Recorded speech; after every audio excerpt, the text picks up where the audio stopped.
You know that feeling? The one where your brain feels, I don't know, less like a sharp tool and more like a browser with way too many tabs open. All playing slightly different music at the same time. Exactly. Your mind's racing, right? Bouncing from one thought to the next. But you can't actually land on anything. Can't focus. Yeah, and simple decisions suddenly feel like climbing a mountain. Things you used to just do. Right. And you're just getting bombarded, news, email, social media, work stuff. It's like this constant wave washing over you. And it leaves you feeling just sluggish, overwhelmed, like you're trying to think through mud. Mental molasses, I call it. That's a good one. Yeah, that dreaded brain fog. It's more than just being tired, isn't it? It's this state where real clarity feels almost like impossible. And it seems so common now, with everything being so connected all the time. Incredibly common. Well, that feeling, Yeah. that fog, that's exactly what we're diving into today. How do we actually cut through it? How do we clear our minds, sharpen things up, and really genuinely think better? Not just quick fixes, but like actual habits. Right. Sustainable habits we can build day by day to create that mental space where clarity can actually happen. So we pulled together a whole stack of sources for this. We're looking at research papers on how our brains work, cognitive function, attention, that sort of thing. Yeah, psychological studies, but also more personal stuff like reflections on journaling or studies looking at, how our digital lives affect us. And crucially, we're grounding it all in the biology, the basics, sleep, exercise, fuel. Yeah. The stuff our brains absolutely need. The bedrock, really. So our mission here, to unpack all this material, dig out the key insights, the stuff that really matters, and figure out what habits the science and real-world experience point to. How do we get that mental sharpness? What does it really take to shift from feeling foggy and overwhelmed to thinking clearly and effectively, consistently? Let's start by really getting a handle on what mental clarity even is, according to these sources, and maybe what it looks like when we, don't have it. Good starting point. So yeah, defining clarity, the sources agree it's much more than just not being confused. Right. It's described more like a positive state. Your mind feels sharp, thoughts are ordered, focus is like locked in. Exactly. It's being able to grasp things quickly, think creatively when you hit a snag, solve problems without spinning your wheels, and really stay with a task. No constant distractions pulling you away. Like your brain's running smoothly, efficiently, high-speed connection instead of dial-up. Perfect analogy. And the benefits, they ripple outwards. It's not just about concentrating better. No, the sources mention things like being more efficient, feeling more confident in what you're doing, and actually contributing to like overall happiness, feeling in control. Absolutely. It's like a superpower in this crazy fast world we live in. When your mind's clear, you make better calls about your time, your energy. You can focus on what actually matters. Right. And maybe handle the bumps in the road a bit better, with more calm. Definitely. More resilience, a calmer perspective. You feel mentally on, switched on. Okay, so that's the goal. But what if the flip side? The signs that maybe you were stuck in that fog. I bet these will sound familiar to a lot of people. I think so. Our sources list quite a few common signs. It's probably worth pausing and thinking, does this sound like me? Okay, first one that comes up a lot, just difficulty concentrating. Like, you sit down to read a book or you're in a conversation and your mind just drifts off constantly. That inability to keep your attention focused, your internal focus muscle feels weak, like it needs training. Yeah, and that spills over into work, doesn't it? Or trying to do anything complex. Absolutely. You start making silly mistakes, maybe. Tasks that used to be fine now feel huge, overwhelming. You feel constantly buried. That feeling of overwhelm, it's not just emotional, is it? It's like your brain is genuinely struggling to process everything. That's what the sources suggest. It's a symptom of your mind struggling to sort and prioritize information effectively. And then there's forgetfulness. Not just where did I put my keys, but more. Significant stuff. Right. Missing appointments you knew about, struggling to recall names, constantly losing your phone or wallet. It hits your working memory. Hard to form and retrieve those short-term memories. Yeah, that overall feeling of being mentally sluggish, like your brain is just slow, dull. Operating at half speed, processing things takes longer, figuring stuff out feels like real effort. That friction, that molasses feeling again. And that directly messes with making decisions, right? Even small ones. Oh, absolutely. What to eat, what to wear. Suddenly, these tiny choices feel huge and stressful. It leads to uncertainty, putting things off, feeling stuck. It can even impact your social life. That seems counterintuitive. You'd think so, but yeah, Some sources note it can lead to feeling isolated, not because you don't want to connect, but because socializing just feels too draining. Like it takes too much mental energy to follow the conversation, respond. Exactly. It requires focus and processing power that you feel like you just don't have.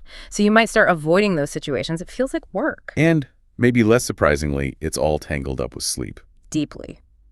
Poor sleep trouble, falling asleep, staying asleep, waking up feeling like you haven't slept at all. It's both a major symptom and a huge cause of brain fog. Which leads right into that constant tiredness. Yes. And this isn't just needing a coffee mid-afternoon. It's a deep, persistent fatigue that just hangs over you no matter how much sleep you think you got. Like a constant battle against exhaustion. If you're feeling that deep fatigue all the time, it's a pretty clear signal your brain isn't getting what it needs. Okay, so those are the signs. Pretty clear picture. But what's actually causing all this fog for so many people? The sources seem to point to a few main culprits. Yeah, the big ones that keep coming up are not enough good sleep, poor nutrition, just relentless information overload, not moving our bodies enough, and chronic stress. It sounds like basically not meeting our brain's fundamental needs. That's exactly it. When these basic requirements aren't met consistently, mental clarity is often one of the first things to go. It's a higher level function that depends on that solid foundation. It makes sense though, right? The brain's an organ. If it doesn't get the rest, the fuel, the right kind of activity, how can it possibly work properly? How can you expect sharp, clear thinking? And the sources really hammer home the damage from chronic stress. It's not just about feeling frazzled. No, you mentioned research linking it to actual, long-term brain changes. Yes. Prolonged stress isn't just mentally draining. It can trigger physical alterations in brain structure and function that make cognitive problems more likely down the road. Wow. So managing stress isn't just for feeling better now, it's about protecting your brain for the future. It's about protecting your cognitive infrastructure. Yeah, yeah, profound. We should definitely dig into stress management later, but it feels vital to start with these foundational biological factors. Agreed. Let's dive into those biological pillars, the absolute must-haves for a clear mind. First up, the huge power of sleep. Okay, sleep. Not just rest, right? Yeah. The sources say it's this super active, crucial process. Totally non-negotiable. Essential for physical recovery, yes, but just as critical for cognitive function and emotional balance. And it's not just how long you sleep, but the quality, too. Both matter immensely. So what's actually happening in our brains while we sleep that helps clarity? A lot. It's like essential maintenance time. The sources talk about different sleep stages. NREM, which is non-rapid eye movement, and REM, rapid eye movement. Each does different vital jobs. Okay, tell me more. NREM first. So NREM, especially the deeper stages, seems to be all about memory consolidation and learning. The brain is basically replaying neural connections made during the day, strengthening the important ones, maybe pruning the less relevant ones. Like filing away the day's important info, organizing things. Exactly. If you learn something new, good NREM sleep helps it stick. It cements the learning. So sleep is literally when your brain processes and stores information. That's a big part of it. Then you have REM sleep. That's when we tend to have vivid dreams. REM seems crucial for processing emotions, integrating experiences. Dealing with the emotional stuff from the day. Yeah, it helps regulate our emotional responses, make sense of challenging events, builds resilience. It's like the brain's running simulations, processing emotional data. So both NREM and REM are vital for learning, memory, and emotional stability, all key for clarity. Okay, so memory, learning, emotions.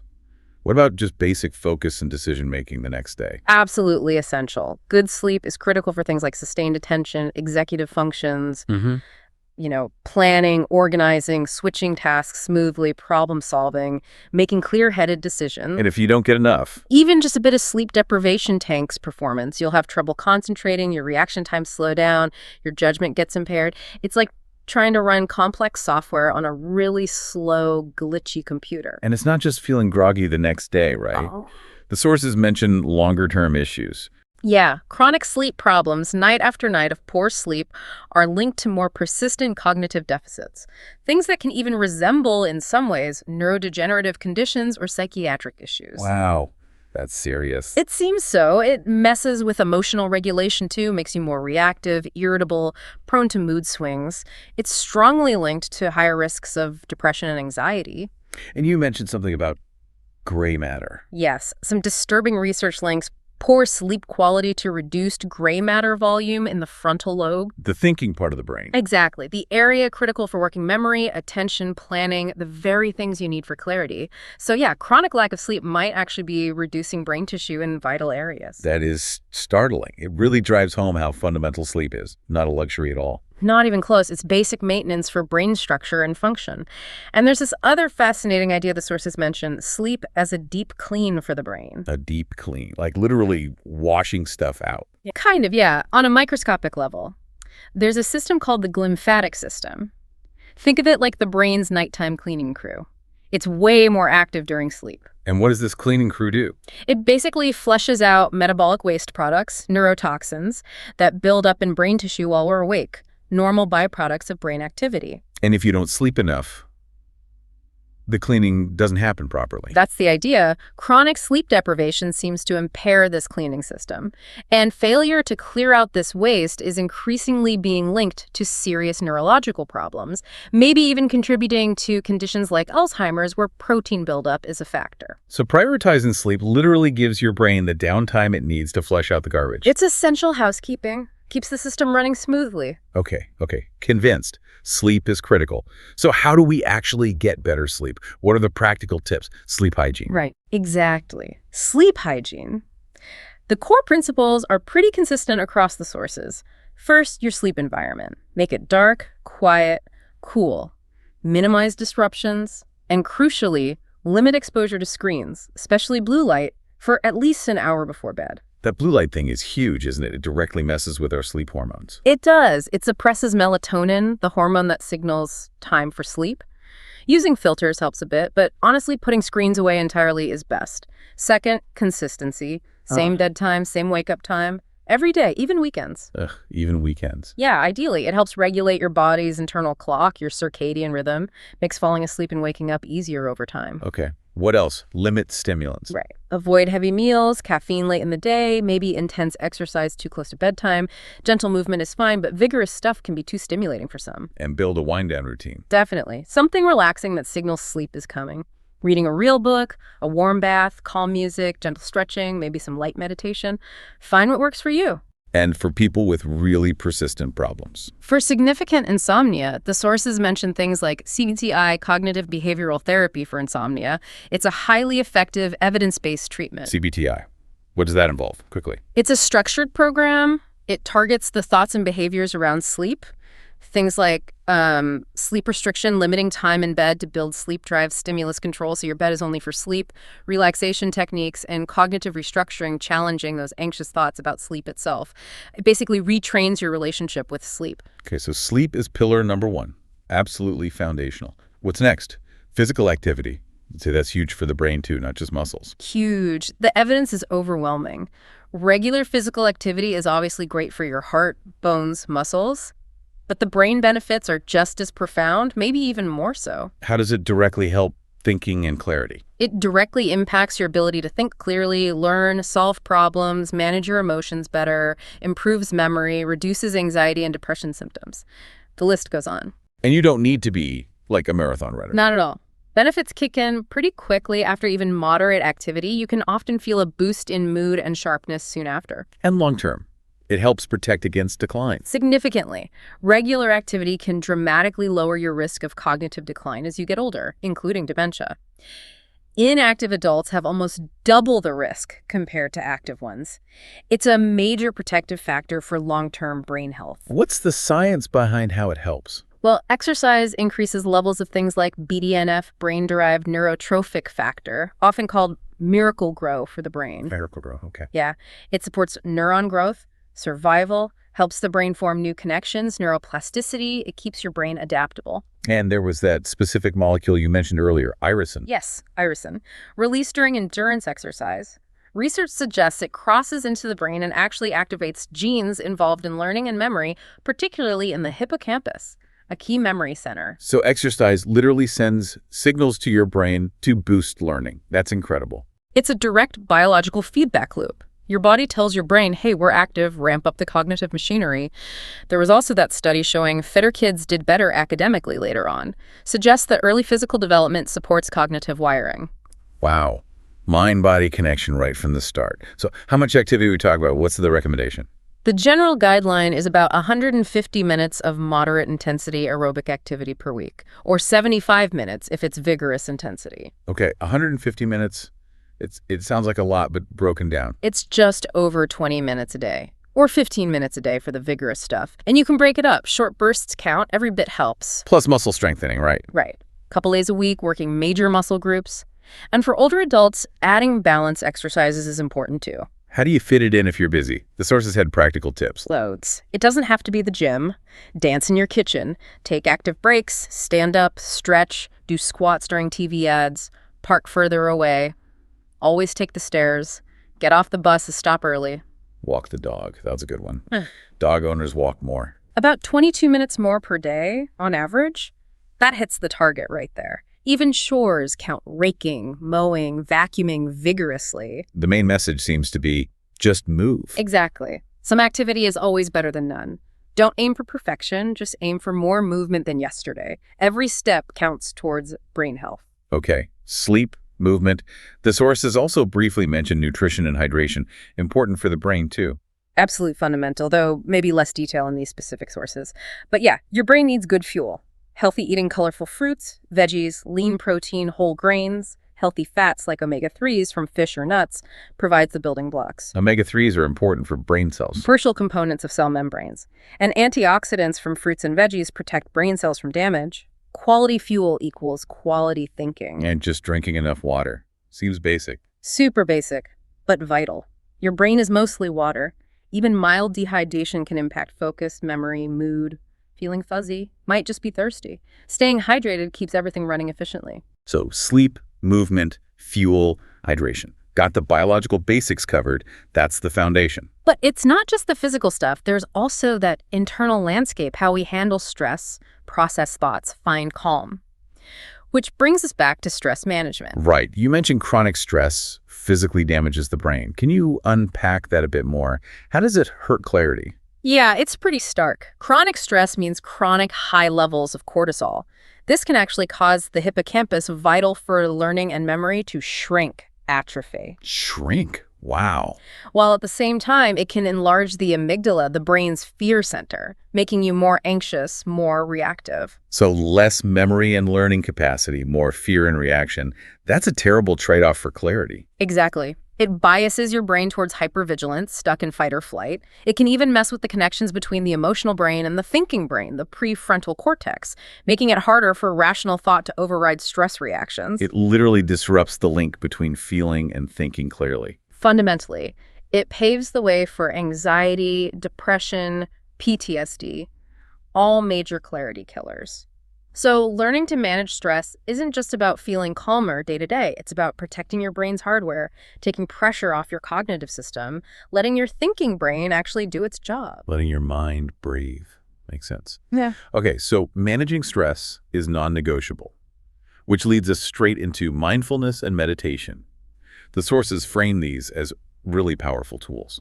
Very powerful. Mindfulness is essentially about paying attention to the present moment on purpose without judging it. It's a way to calm the nervous system and train your focus. How does sitting quietly focusing on your breath actually help you think clearer later? It works on a few levels. First, you're literally exercising your attention muscle. Every time your mind wanders and you gently bring it back, you're strengthening your ability to focus. This translates directly to better concentration during your day. So it's like reps for your focus. Exactly. It also seems to boost working memory, how much information you can hold and work with, and processing speed so you can think more quickly, more efficiently. And it helps with decisions by reducing that knee-jerk reaction. Yes. It creates a little space between something happening and your reaction to it.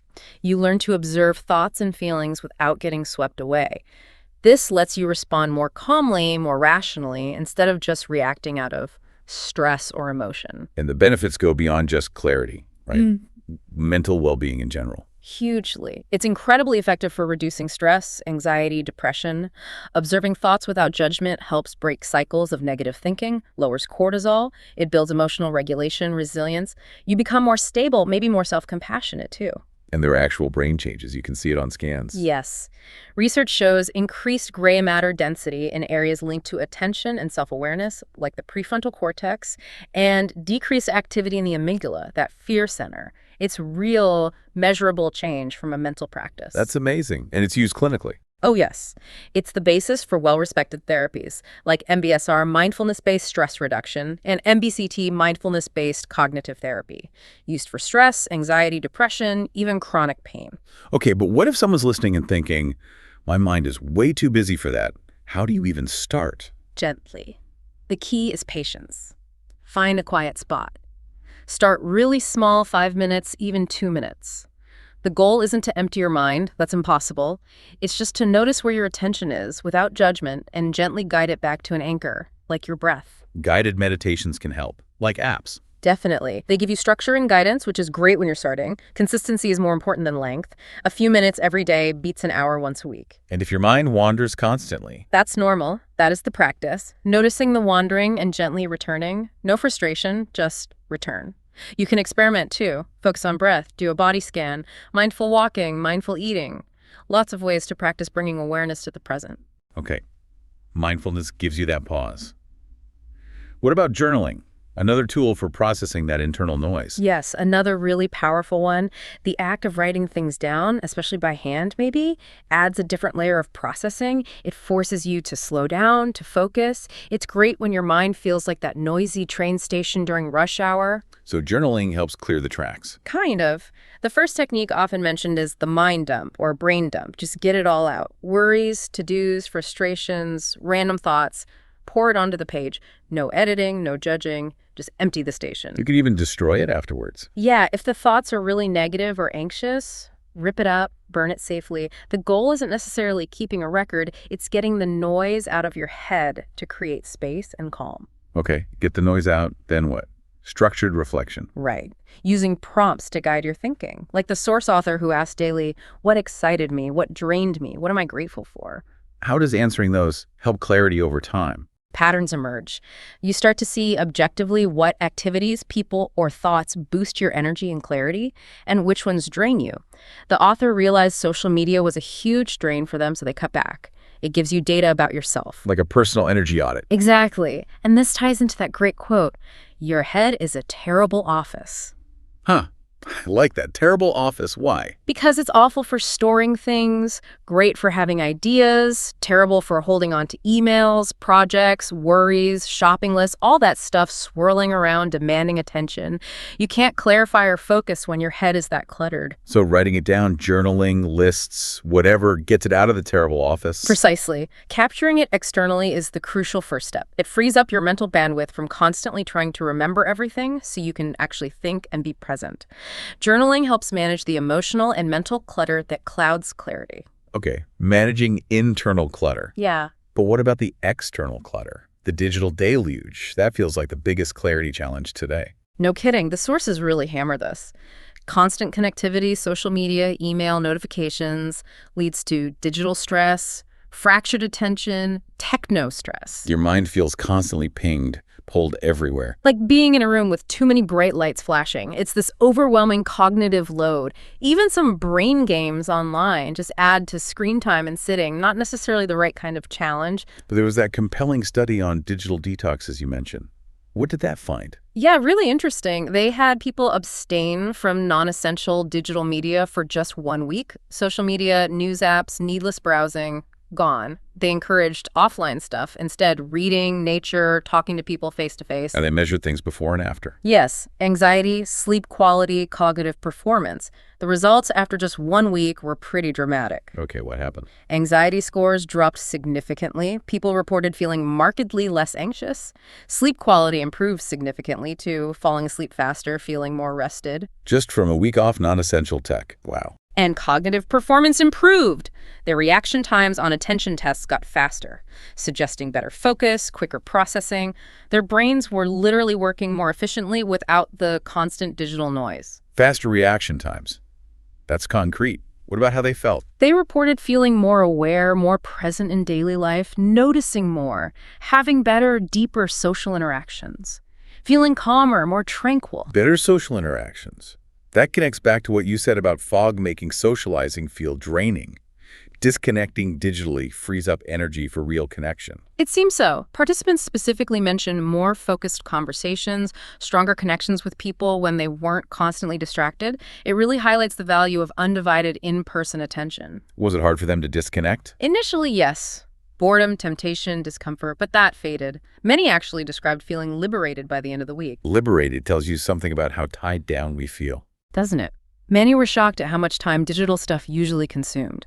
They felt more productive, more satisfied doing other things, less stressed by the constant pressure of notifications, a sense of autonomy. Did the benefits last? They followed up, right? They did a month later. Impressively, 65% had maintained reduced digital use. And while the improvements weren't quite as big as immediately after the detox, their anxiety and sleep were still significantly better than their original baseline. So even a short break can spark lasting change. It suggests it can. People reported setting up new habits like scheduled checking times instead of constant reactivity. It shows that even brief intentional disconnection can have major positive effects and help cultivate a more balanced relationship with tech long term. This study really backs up that simple advice. Slow your scroll. Yeah. Be intentional about screen time. Exactly. Limiting screen time, especially before bed, directly reduces that too many lights feeling, lets your brain wind down. The study gives us hard data on why it helps clarity so much. And it reinforces the importance of real social connection, too. The fact that connection improved during the detox is huge. Isolation harms clarity, connection helps it. Absolutely. It seems replacing digital scrolling with actual face-to-face time is a powerful swap for mental well-being. Okay, so we've got the biology sorted, the inner work, handling the digital world. What about actively using our brains? Engaging them. Right. And it's not just about doing Sudoku. The sources stress the need for activities that are unfamiliar, mentally challenging, and ideally involve social interaction. Learning new, demanding skills, getting out of your comfort zone. Exactly. If it feels comfortable and routine, your brain isn't building new connections, you need to be outside the enhancement zone, as one source put it. Outside the enhancement zone, I like that. What kind of activities count? Things requiring complex learning, coordination, creative pursuits are great too. Arts, crafts linked to innovation later in life if pursued consistently. Definitely. Learning an instrument improves brain connectivity, sensory integration, especially if started young.